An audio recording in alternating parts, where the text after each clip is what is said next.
Olá, tudo bem? Seja mais uma vez bem-vindo ao canal Bereano Básico e hoje estaremos dando continuidade nesse vídeo a respeito do dispensacionalismo pré-milenista e pré-tribulacionista, ok? Eu quero hoje falar um pouquinho, então, antes de ir para os 3 anos e meio, parte 2, né, da grande tribulação, 7 anos dividido em 2 períodos de 3 anos e meio. Nós já fizemos um vídeo aí, um panorama básico sobre os 3 anos e meio primeiros e agora eu vou falar sobre as testemunhas e depois nós vamos falar um pouquinho sobre os 3 anos e meio posteriores, ok? Então, as duas testemunhas, né?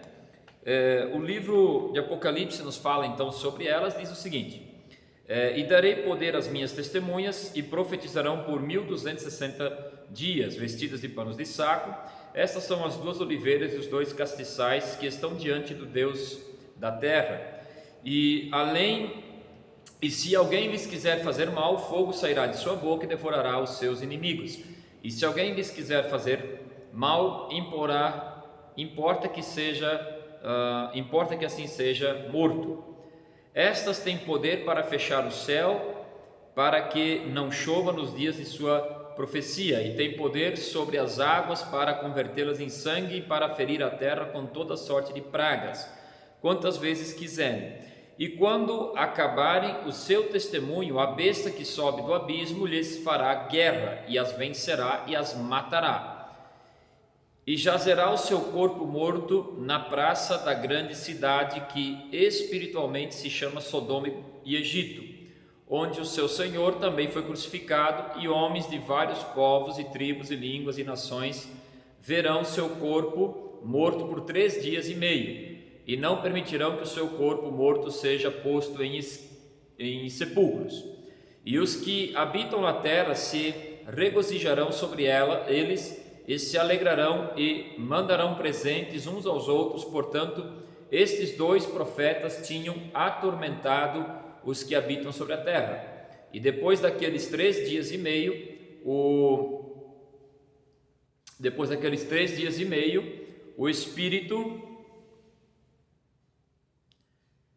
de vida vindo de Deus entrou neles, e puseram-se sobre os pés, e caiu grande temor sobre os que os viram, e ouviram uma grande voz do céu, que lhes disse: subi para cá, e subiram ao céu em uma nuvem, e os seus inimigos os viram, ok? Então nós vamos ver um pouquinho sobre essa questão das 2 testemunhas, né? Para nós podermos então entender um pouquinho, né, o propósito dessas testemunhas também, né? Então, vós sois minhas testemunhas, diz o Senhor, e o meu servo a quem escolhi, para que o saibais e me creiais e entendais que eu sou o mesmo, e que antes de mim Deus nenhum, com D minúsculo, se formou, e depois de mim nenhum haverá. Isaías 43, 31, né? Então, essas 2 testemunhas, né, esses 2 personagens são muito misteriosos. Lembre-se que o Apocalipse é um livro cheio de simbologia, signos, significados, né? Estamos falando de escatologia, acontecimentos futuros, né? Então nós precisamos sim tomar alguns cuidados, né? Então é um texto difícil, sim, né? Então esses 2 personagens misteriosos que surge aí no livro do Apocalipse, né? Apocalipse 11, 31, o que se sabe a respeito dessas 2 testemunhas, ou essas 2 personalidades escatológicas, é que elas estão ligadas ao tempo da grande tribulação, quando o anticristo se voltará contra a nação de Israel, depois de profanar o templo, conforme 2 Tessalonicenses 2:4 e Apocalipse 11, 1, 2. Então, muitas especulações foram feitas no decorrer da história a respeito da identidade dessas testemunhas, né? A hipótese mais aceita pelos exegetas bíblicos, teólogos, comentaristas, estudantes da Bíblia, né, versa que as 2 testemunhas provavelmente seriam Moisés e Elias. É uma opção, né? Então, essas 2 testemunhas, elas encontram-se no meio da 70ª semana das visões escatológicas de Daniel, conforme Daniel 9, 24. Mesmo que esta seja um período de falsa paz, em que haverá demonstração de poder e muitos sinais, elas se levantarão, né, e pregarão o Evangelho. Elas se levantarão contra o anticristo, mesmo com todo o domínio, toda a influência, todo o poderio do anticristo. Então, para fazer oposição ao seu governo, né, que é autocrático e diabólico, e tentarão libertar o mundo da cegueira espiritual, pois as pessoas nesse período o aclamarão como líder mundial e adorarão profanamente, como se fosse ele um Deus com D minúsculo, conforme Isaías 14, 13, 14, 2 Tessalonicenses 2, 4, né? Castiçais e oliveiras, né, é uma das identificações que o Apocalipse, que João aponta para identificar essas testemunhas, é uma pista talvez, né? No discurso de 3 anos, ou melhor, no decurso de 3 anos e meio, despontará um fato que comprovará a origem divina das duas testemunhas, simbolizadas no Apocalipse como castiçais e oliveiras que estão diante do Deus da terra. Apocalipse, capítulo 11, verso 4. Como castiçais, elas refletirão a luz divina e iluminarão o mundo, envolto em trevas. Como oliveiras, árvore que produz azeitona, cujo fruto se extrai o azeite, né? Representarão a unção do Espírito Santo, ungidas, separadas e enviadas pelo Senhor Todo-Poderoso. As duas testemunhas serão instrumentos vivos da glória de Deus, conforme Lucas 4, 18 e 19. Né? Então, também são vistos ali como profetas, né, na terra. Então, eles são vistos como profetas na terra dos profetas.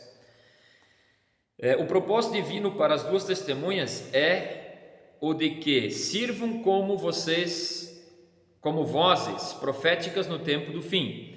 Elas alertarão as pessoas a buscarem o Senhor enquanto houver oportunidades. Isaías 55, 6.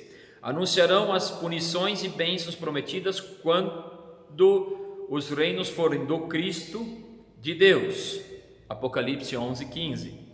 Profetizarão sobre a restauração espiritual, política, social e territorial de Israel, do remanescente que fugirá para o deserto, Apocalipse 12, e vaticinarão a derrota do anticristo e seus exércitos, Apocalipse 17, 14, 19, 11 e 21. As duas testemunhas exercerão os ministérios proféticos durante o tempo predeterminado pelo Senhor, conforme Apocalipse 11, 3, né? Entre outros detalhes sobre essas testemunhas, vale a pena aqui também destacar o nome de saco, tecido grosseiro, fabricado em pelo de bode, conforme Apocalipse 11, 3, eram utilizados por aqueles que pranteavam. Esse tipo de vestimenta traduz humildade e modéstia, mas ao mesmo tempo indica tristeza, insatisfação e desconforto, aliás. Trajadas com tais vestes, as duas testemunhas simbolicamente manifestarão seu desagrado e discordância em relação à situação causada pelos agentes do mal, né? Então essa seria simbolicamente, né, a vestimenta, ela representa então o espírito, o propósito das testemunhas, né? Elas serão capacitadas por Deus, né, pelo poder de Deus, né, na sua missão, no seu trabalho. Deus declara que as duas testemunhas são dele, minhas testemunhas, né? E conforme Apocalipse 11, 3, e que as dotará de poder, a fim de que possam comprovar suas profecias e executar em últimas instâncias seus planos eternos. Durante 3 anos e meio, as duas personagens escatológicas serão imbatíveis, poderosas e invencíveis. Como profetas, vaticinarão juízos divinos sobre os seus inimigos, Apocalipse 11, 5. E sobre a natureza, conforme Apocalipse 11:6. E seus juízos se cumprirão imediatamente, né? Então, Deus capacita essas duas testemunhas de grande poder. O poder de Deus vai se manifestar, então vai trazer grande repercussão através dessas testemunhas, né? Essas testemunhas serão perseguidas, né, pelo império das trevas, claro, o domínio do anticristo.